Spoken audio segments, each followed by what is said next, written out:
Hello my dear students, welcome back. आप जितने ही बच्चे इस क्लास को देख रहे हैं, मैं आप लोगों का बहुत बहुत स्वागत करता हूं। जैसा कि प्यारे बच्चे, कल मैंने 75 नंबर क्वेश्चन तक को लिया था, एक पूरा सेट करना था। तो आइए आज हम जो है 76 नंबर क्वेश्चन से जो है क्वेश्चन की शुरुआत करेंगे। और सबसे पहला क्वेश्चन जो आपके स्क्रीन पर है वो कुछ यूं है कि बच्चा विभिन्न कुशल कार्यों जैसे खेती और दैनिक जीवन में उनकी विरासत यानी बुजुर्गों से यानी विरासत का वर्णन करता है। उपयुक्त कथन है। सीखने के प्रतिफल, सीखने के सूचक, सीखने के उद्देश्य या दक्षता कथन। अगर कोई चीज़ बच्चा अपने पहले पूर्वजों से कुछ सीखता है ना, जैसे खेती बाड़ी के बारे में सीखता है, तो ये क्या है? ये सीखने के प्रतिफल है ना। तो 76 का एक नंबर जो है वो सही हो जाएगा। अगला क्वेश्चन क्या है कि उबलता हुआ दूध पेट में पचने में कितना समय लेता है? निम्नलिखित में से सही उत्तर को चुनें। 3 घंटे, 4 घंटे, 5 घंटे, 2 घंटे। तो इसका सही जवाब हो जाएगा 2 घंटे। 4 नंबर जो है सही हो जाएगा।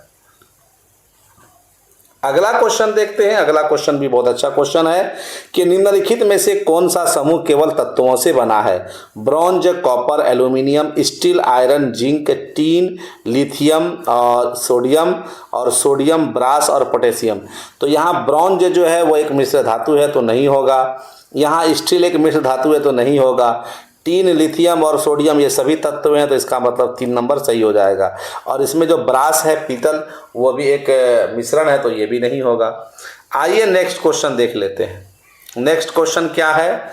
नेक्स्ट क्वेश्चन ये है कि क्या कारण है कि पर्यावरण अध्ययन की पाठ्य पुस्तकों में किस्से और कहानियों का महत्वपूर्ण स्थान दिया गया है? निम्नलिखित में से कौन सा सबसे उपयुक्त कारण हो सकता है ना। क्वेश्चन आप समझ गए जी।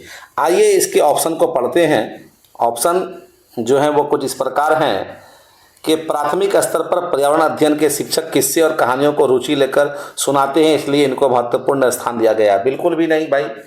अगर शिक्षक को किस्सा कहानी में रुचि है, इस वजह से उसमें किस्सा कहानी दिया गया, तो ये बिल्कुल भी नहीं।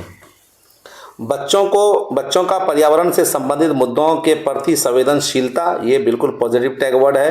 विकसित करने के लिए अक्सर किस्से और कहानियों का इस्तेमाल महत्वपूर्ण माना गया है।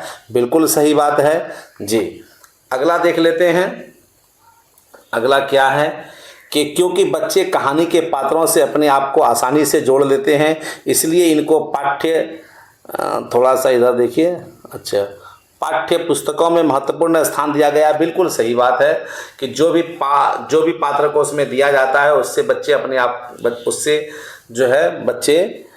आप को जोड़ लेते हैं। तो ये बात भी सही है, यानी बी सही है और सी सही है। आगे देख लेते हैं। किस्से और कहानियाँ समाज को पसंद है, इसलिए इनको पर्यावरण की पाठ्य पुस्तकों में महत्वपूर्ण स्थान दिया गया है। देखिए, पसंद नापसंद से जो है मतलब पसंद नापसंद के आधार पर पाठ्य पुस्तक जो है वो तैयार नहीं किया जाता है जी। ईवीएस का मकसद है बच्चों को कुछ सिखाना, तो इसका सही जवाब हो जाएगा बी और सी। आइए ऑप्शन देखते हैं। ऑप्शन में क्या दिया हुआ है? मतलब ऑप्शन 1 में जो है बी और सी दोनों दिया हुआ है, इसका मतलब ये जो है वो सही हो जाएगा। अगला क्वेश्चन देखते हैं। अगला क्वेश्चन क्या है कि अगला क्वेश्चन कुछ इस प्रकार है कि एनसीईआरटी के पर्यावरण अध्ययन की 5वीं कक्षा की पाठ्य पुस्तक में पाठ 13 गौरव जानी की अद्भुत यात्रा का वर्णन करती है। यह पाठ निम्नलिखित में से कौन से थीम का हिस्सा है? आवास, आपसी संबंध, काम और खेल, परिवार और मित्र। तो ये जो कहानी है गौरव जानी की, है ना, 13वें चैप्टर में, तो जिसमें लद्दाख वगैरह की कहानी पढ़ाई जाती है, तो वो आवास से, हैबिटेट से रिलेटेड है। तो जी, शेल्टर जिसको बोलते हैं, तो इसका आंसर जो है 1 हो जाएगा। अगला सवाल है कि 2 भारतीय पक्षी वृक्ष या झाड़ी की डाली पर अपना लटका घोंसला बनाते हैं। ये 2 भारतीय पक्षी हैं, शक्करखोरा और दर्जिन चिड़िया, बसंती गोरी और शक्करखोरा, दर्जिन चिड़िया और कलचिड़ी और वीवर पक्षी। तो इसका सही जवाब हो जाएगा सनबर्ड और टेलर बर्ड, यानी कि शक्करखोरा और दर्जिन चिड़िया। तो 81 का 1 नंबर जो है वो सही हो जाएगा। अगला क्वेश्चन देखते हैं। अगला क्वेश्चन क्या है? अगला क्वेश्चन ये है कि अभिकथन और कारण को ध्यान से पढ़ें। अभिकथन, हाथियों के झुंड में केवल हथिनियाँ और बच्चे ही रहते हैं, ये बात बिल्कुल सही है। हाथी 14-15 साल बाद झुंड छोड़ देते हैं और अकेले रहते हैं, ये बात भी सही है। तो आइए विकल्प देखते हैं। विकल्प क्या कहता है? दोनों अभिकथन और कारण सही है, किंतु कारण अभिकथन की सही व्याख्या नहीं करता। नहीं भाई, अभिकथन सही है किंतु कारण गलत है ये, तो ये भी गलत है। अभिकथन गलत है किंतु कारण सही है, ये भी गलत। दोनों अभिकथन और कारण सही है, कारण और अभिकथन की सही व्याख्या करता है, बिल्कुल सही। तो 4 नंबर ऑप्शन सही हो जाएगा। 83 नंबर क्वेश्चन देखिए क्या कहता है कि कथन 1 और 2 को ध्यान से पढ़ें।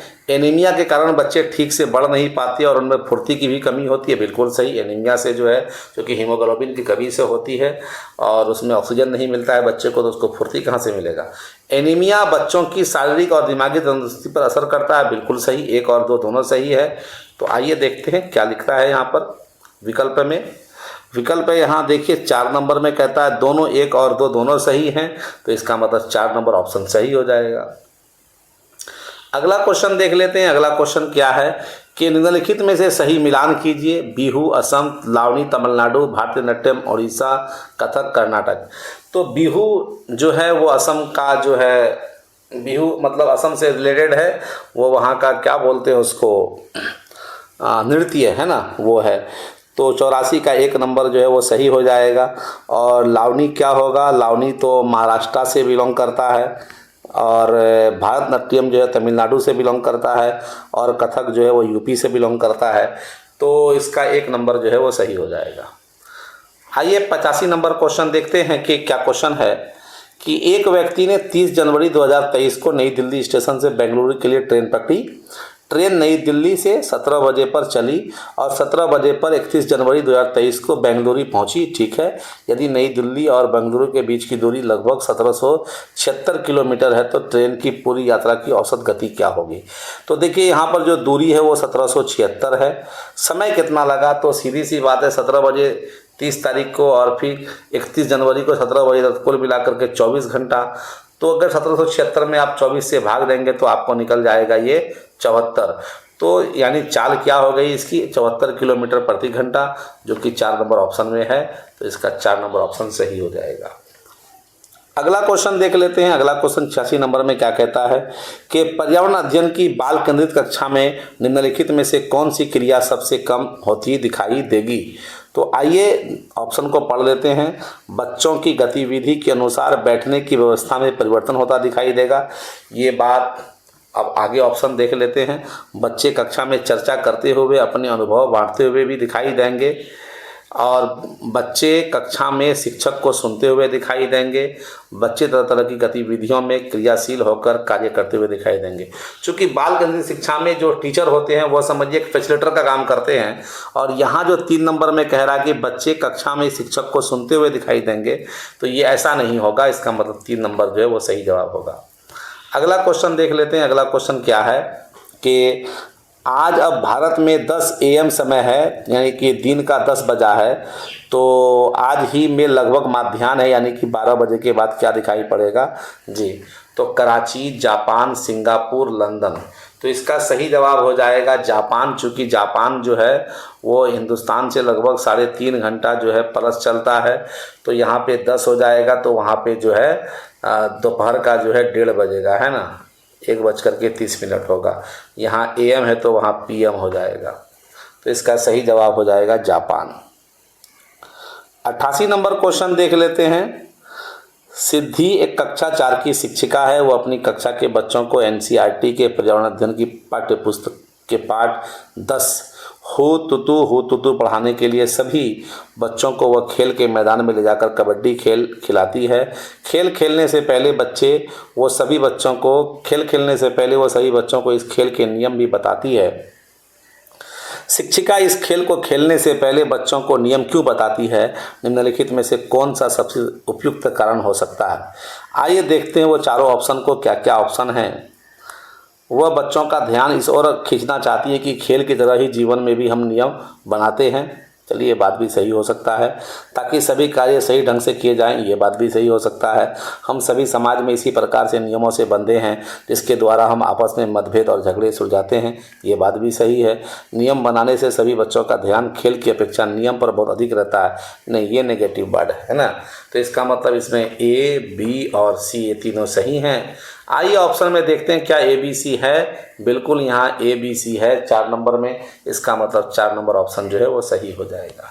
अगला क्वेश्चन देखते हैं 89 नंबर क्वेश्चन कि एक शिक्षक अपनी पर्यावरण अध्ययन की कक्षा में बच्चों को समूह में बांटकर विद्यालय में मौजूद उनसे कुछ वस्तुएं इकट्ठा करने को कहता है। इसके बाद वह बच्चों के साथ बैठकर उन वस्तुओं को विभिन्न समूहों में बांटने के लिए कहता है।